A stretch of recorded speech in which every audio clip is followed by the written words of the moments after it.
Tony, you guys play some interesting games with Florida State, it seems. What were your thoughts on this one, particularly the final minutes when guys were trying to close it out? Yeah. First, I hope the young man, Cameron Fletcher, is okay. I hate it to see that, and I hope he twisted his knee and he's okay. I don't know that's tough in that setting. And then the handshake line, I said to Matthew Cleveland, I said, "You're the guy that made the shot last year against us, right?" And he smiled. And I said, "I thought it might be coming down to something like that again." And he just smiled.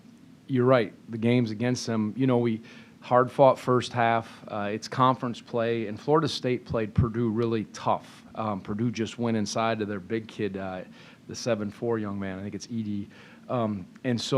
But their defensive pressure bothered Purdue at times, and you could see, forget about the record. And we had to move past our last good win against Michigan and just get ready. And the way they guard, that's what makes it very interesting. They switch everything, 1 through 5, and they force you to make plays. And if you can't make plays or knock down a few shots, it's going to be really difficult to beat them. And, in the second half, we opened it up a little more and said, go make plays. You're going to have to make some plays off the dribble. And, we drive, kick, swing, ran a few actions to get some looks. But that, Jeff, is what makes them tough. And, again, I know they're depleted with some of those guys. But good second half for the most part. A little careless down the stretch. I told Kihei, what'd you learn from that? Tie your shoe tighter. That's the second time he lost his shoe. He said he was trying to call timeout when he lost it, and then I drew up a bad press attack at the end. Well, I thought it was good in theory, but we didn't execute it, right? So the one where Reese threw it away, I thought we'd get a good action out of it. We were just trying to get Kihei on the side, and Reese was a little hobbled. You could see that, and we weren't quite as sharp. I said, but no excuses, no distractions. I said, you gotta get after it and play, and it's going to come down to that, and it certainly did. It was a long answer again. I'm sorry. That was good stuff. Yeah. You mentioned just the difficulty of finding shots against that defense in the second half. Kihei being a little more aggressive to the rim. He's played them a ton. Does that help that experience level? Yeah, I mean, sure, that, and again, I think opening up the court a little bit and just creating space. And we're trying to get some similar stuff in the first half, and then about the 5 or 6 minute mark in the first half, we said, all right, let's get another look. And so I think by getting another guy off the lane and spreading out on the perimeter, and then saying attack the switches, attack the paint, and then play off of that and be assertive. And I think that helped the opening. But of course, anytime the experience that Kihei has, and if you haven't played against it, it's a challenge because of that. Again, Baylor and Illinois switched some kind of like that, but theirs is also a little different. Michigan switched, but not with the 5-man, so you could always get stuff there. So that puts a premium on it. But I do want to mention, I thought Ryan Dunn really gave us a lift defensively and on the glass, knocking down his free throws. I thought that was important because, the young man can get it going. Green, you saw that. I thought his length was real defensively and then grabbing some rebounds. So we needed everyone. I thought we got a good lift from all the guys in the second half for sure. Great, Jeff. It was a 13-5 run at a halftime for you guys, second straight game where you guys have had a good run out of the locker room. What's been the key there, just in terms of getting that good start out of the break? Yeah, I mean, you try to see what's going on and where you maybe need to make an adjustment and look at some different things and just recommit to it. And that's important for us. Unfortunately, you hope not to be in that spot, but coming out of the halftime's always important. And again, Michigan was certainly a good one that way. And then in this game, as I mentioned, we kind of recommitted to running a little different kind of offense with a little more pace. I thought we were standing a little bit and spreading out with some quick hitters, and then just tried to rally the troops defensively or challenge them, say, get after it. If they're going to hit a shot, it's got to be a contested one. Enough of, a miscommunication. And then we did have some at the end, but that's what we tried to do. You mentioned Ryan Dunn. He did not play a ton in Ann Arbor, but what have you seen from him in practice? Has he been coming on there? I think Isaac McNeely and Ryan both have improved. It's a lot for a first year. You look around, but I thought they've gotten better in their limited time, And even, Isaac today, he took shots that I was glad that he took and made some plays. I know he wants that ball handling, turnover at the end back. But I thought he guarded it well. But back to Ryan, like you said, I just think he's understanding. He's getting a little more comfortable defensively, and he's utilizing his defense, trying not to foul, and just playing alert, sound defensive basketball. And again, his length, as I said, is legit. And so when you take his, whatever he is, 6'8", with a 7-foot plus or 7-foot wingspan, that's just that can bother a offensive player. It can block a shot, it can deflect a ball, or go get a rebound that maybe you couldn't get, Jeff. So.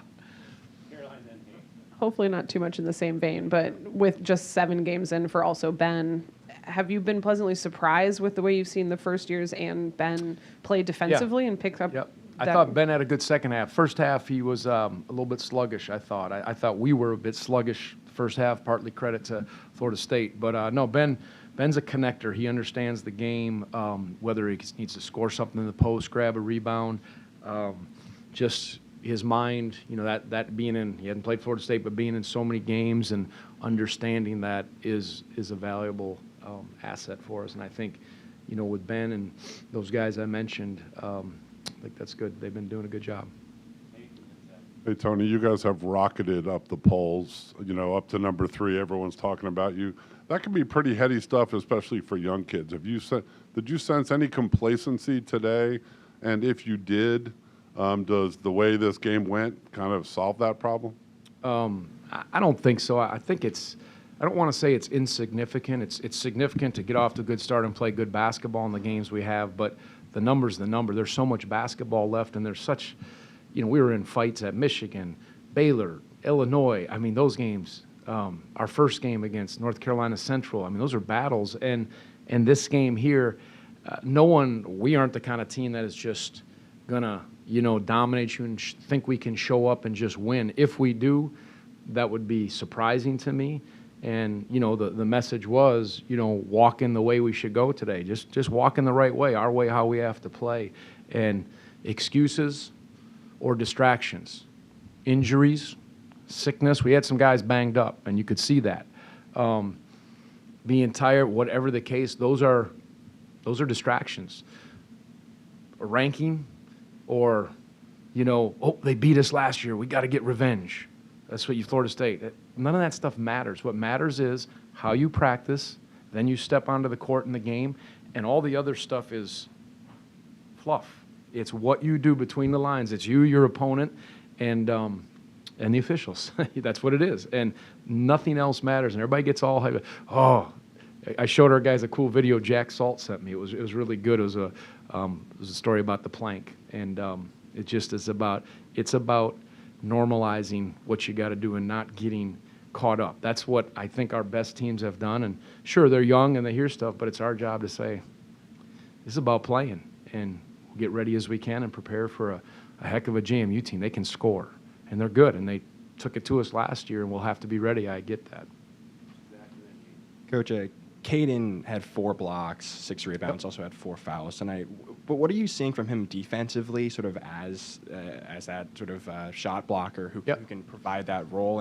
And how do you balance having him on that floor in that role versus going small, and sort of what does he give you versus? You feel the game, but I think he's gotten stronger. His timing is improving. He had good timing last year, but his length, like Ryan, it's real. And he's seeing things and kind of spotting the ball, and you need that, because sometimes there are breakdowns that just happen defensively, and when you have a rim protector, and that's I see you got to anchor your defense, and you got to your bookends, how you pick up the ball, how tough you are on the ball, and then your rim protection is legit. And so that's important. And again, just knowing when to go for him, when to be sound, and just keep going at it. But I thought he was really good, obviously, last game, and then he gave us a stretch. I think he got hit in the throat or something today again, and he had to bounce back from that. And I think got hit in the jaw, the throat. He's got different spots. We're gonna have to put what are they? The boxers wear the headgear on him next game and play that way.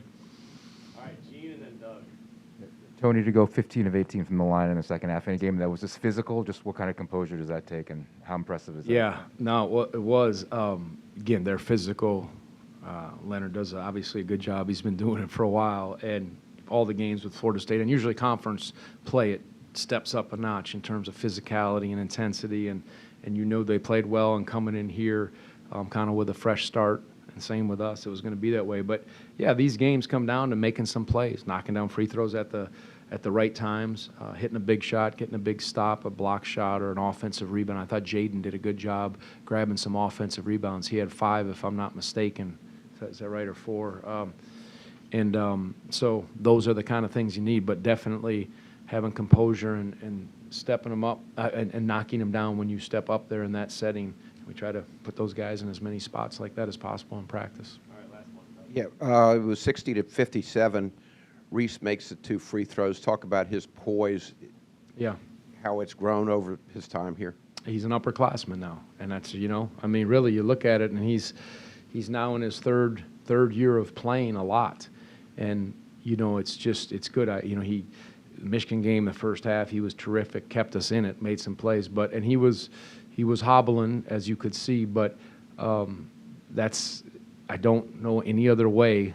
Unless it's just, there's only a handful of those guys that in their first year or even sometimes second year that can just control a game and dominate, and that experience doesn't matter.